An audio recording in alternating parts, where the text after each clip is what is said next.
Hello everybody and welcome back to my channel. My name is Becca and today we are discussing my current favorite variegated plants.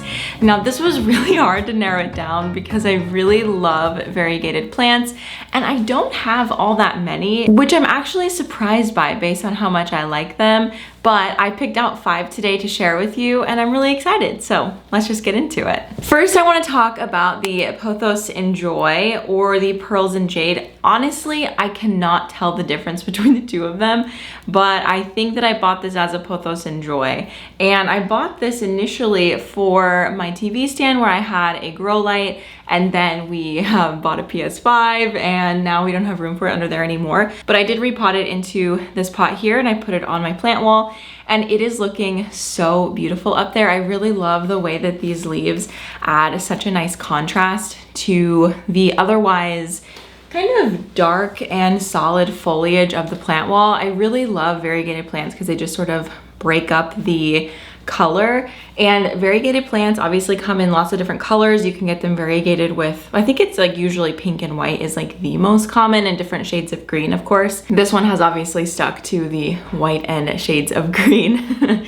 But because it's a pothos, it is extremely easy to care for. And that's why I really like pothos, because they come in so many different varieties and all of their care is extremely similar, if not exactly the same. So you can have the same plant, just different versions of it. It grew so well under the grow light. You can see that all of these leaves are like, it's very full at the top and it's like all very fluffy. And that's just because the light source was directly over it. The next plant that I want to discuss is my variegated string of hearts. This is one of those plants that I forget about all the time. And I think that the reason that my collection is so big successfully is because I have a lot of plants that I can just forget about for weeks at a time and they're totally fine. They look happy, they look pretty. This one I can tell since I picked it up, it is thirsty, but typically they go quite a while between waterings because these leaves are very thick and succulent. So they hold a lot of their water in those thick leaves, and so they're able to be a little bit more drought tolerant. It grows really fast, and also you just, again, don't really have to worry about it or do anything. I also really like this one because the leaf and like plant shape is very airy and it's very different from this plant, for example. So I really like having a variety of leaf shapes and textures in my houseplant collection, just because I think that it makes it look a little bit more dynamic and there's more to look at. It just makes it more interesting. So this is definitely a very unique leaf shape to add in if you are looking for something a little bit more different. The variegated string of hearts used to be a very, very expensive plant. They were really hard to find, especially for me. It took me a very long time to find one.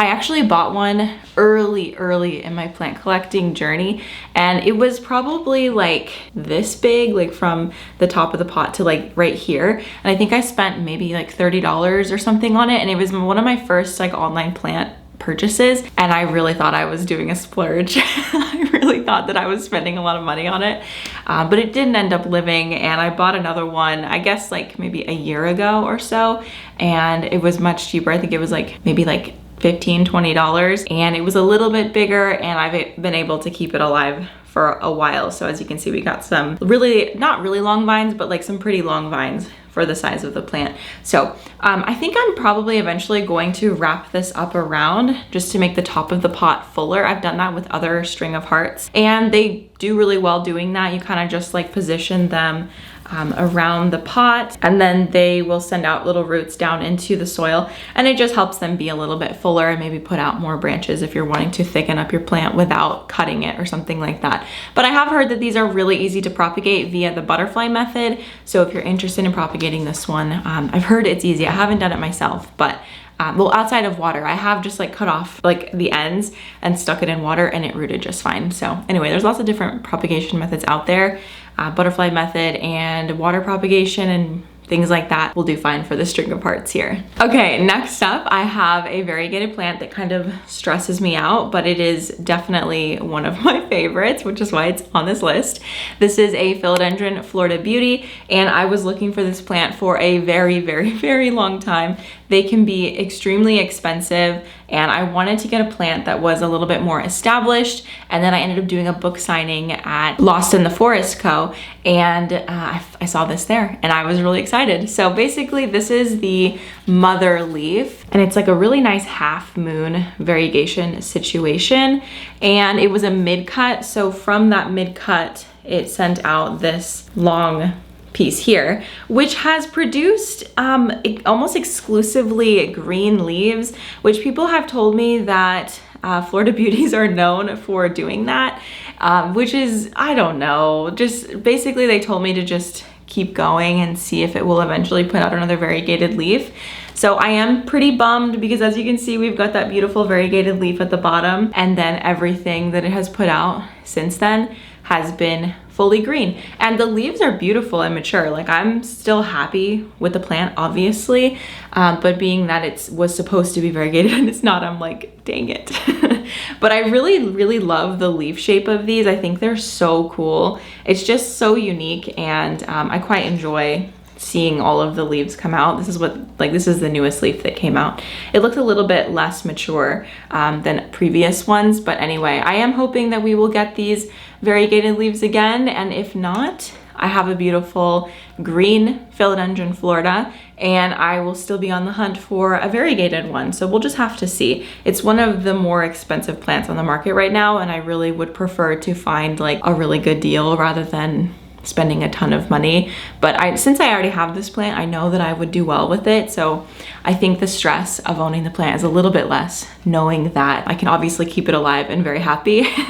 It currently lives in my greenhouse cabinet, and I swear it puts out a new leaf like every other week. So it's been really happy, and that's super exciting. Okay, next up, you know I had to bring her out. This is a cutting from my Monstera deliciosa albo variegata.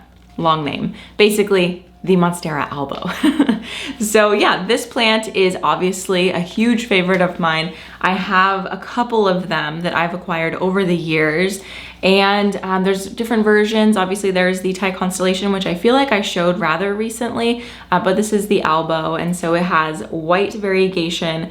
It's a little bit less stable than the Thai constellation. The Thai constellation actually has stable variegation, which means that the variegation will always be there, whereas this one right here, and I guess also the Florida Beauty, does not have stable variegation, which means that the plant could technically lose it. It could get it back, but it's a possibility that the plant could lose it. So with this one particularly, I wanted to show this because I feel like this is like an exemplary cutting. My plant thankfully has always had really well balanced leaves, but when it comes to variegation, a lot of people are like, ooh, I want as much white as possible. I love the white. I want to have like all of my variegated plants be huge white margins and things like that. But having leaves like that is actually very risky because the likelihood of this leaf getting brown is so much smaller because this does not exist on it. So this section is not contributing anything to the plant. So basically plants use the green spaces on their leaves to photosynthesize.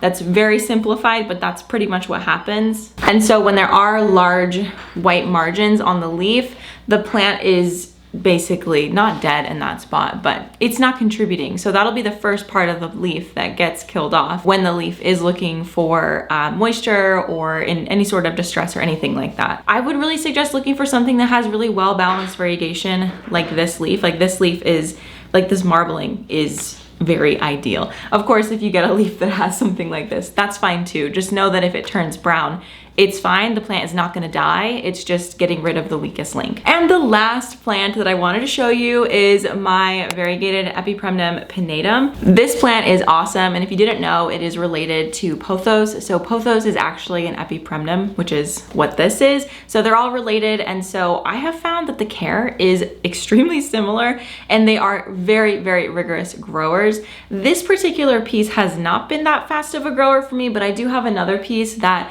outgrew grew the plank that I put it on within like, I don't know, 2 weeks. It was crazy how fast it was producing new leaves. And I feel like this plant right here, like I have a lot of my plants on planks. I don't know if you can see it. You know, you can't see any in the background of this one right here. But yeah, I really like to use wood planks for my plants, but I have found that this plant is just way too fast of a grower. And so I'm probably going to put it on a moss pole and like twine it up around the moss pole because it is just such a rigorous grower. Like I'm actually really shocked by it. And once it stops having something to climb, it kind of shot off a runner and the leaves got a lot smaller. So anyway, all that to say, we're here to talk about the variegation. The variegation on this plant actually looks super similar to a Monstera albo in my opinion, and this plant is a lot easier to find, let's say. I guess maybe it would possibly be more affordable or more achievable. I don't really know what the exact word I'm looking for is, but it's a little bit more of a, because they grow so fast, I feel like they're a lot easier to find cuttings of. You know, it might not be something that you find walking into a big box store, but if you're shopping online, I bet you could find one for a really good price just because, again, they are super rigorous growers. Anyway, it is a climbing plant. So you can see it has some roots right here, like some aerial roots, which obviously most aroids do have. And so it latches on to whatever you put it on, either a wood plank or a moss pole. And the leaves get bigger and bigger and bigger. And what's really cool about these is they have like tiny little fenestrations. It's probably going to be hard to see, but there's a little one right there and a little one right here. They're basically like tiny little pinholes, and I just think that they're really cool. It's interesting to see the leaves mature faster than usual because a lot of houseplants take a while to get those more mature form of leaves. But yeah, this one kind of does it a lot faster, I've seen. So when it starts getting those fenestrations, that's how you know that it's becoming a lot more mature. And this plant doesn't have all that impressive of variegation, as you can see. That is something that was a little bit concerning for me in the beginning, but I kind of just trusted the process because it put out this leaf, which has like, you know, very dark green, and then this leaf, obviously, which I've shown a lot, has lots of variegation, and I can already see that the new leaf coming out is pretty well marbled as well. So variegation will wax and wane, I've noticed, and it's just an interesting ride to see what each new leaf will look like for variegated plants in general. I just really like that each new leaf is going to look different. Now, of course, there are variegated plants that have consistent variegation where each leaf is going to be variegated in the exact same way every time. Those are a little bit less interesting to me, admittedly, but I do still quite enjoy them. But I think today I've shown you leaves that will typically all look kind of different. I mean, this one, they all look similar enough to where it's like, I don't know, I don't really tell the difference between a lot of these leaves.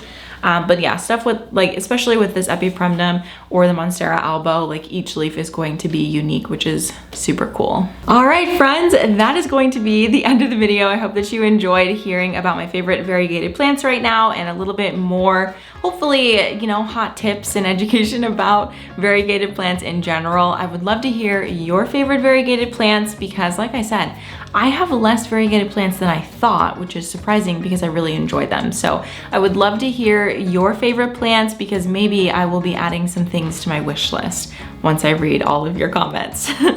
Thank you so much for watching. Don't forget to subscribe if you haven't already. And I am doing a lot more on my vlog channel these days in the way of garden vlogs, lifestyle vlogs, baby stuff. So if you want to head over there and subscribe, I'd super appreciate it. And I will see you guys in the next one. Bye.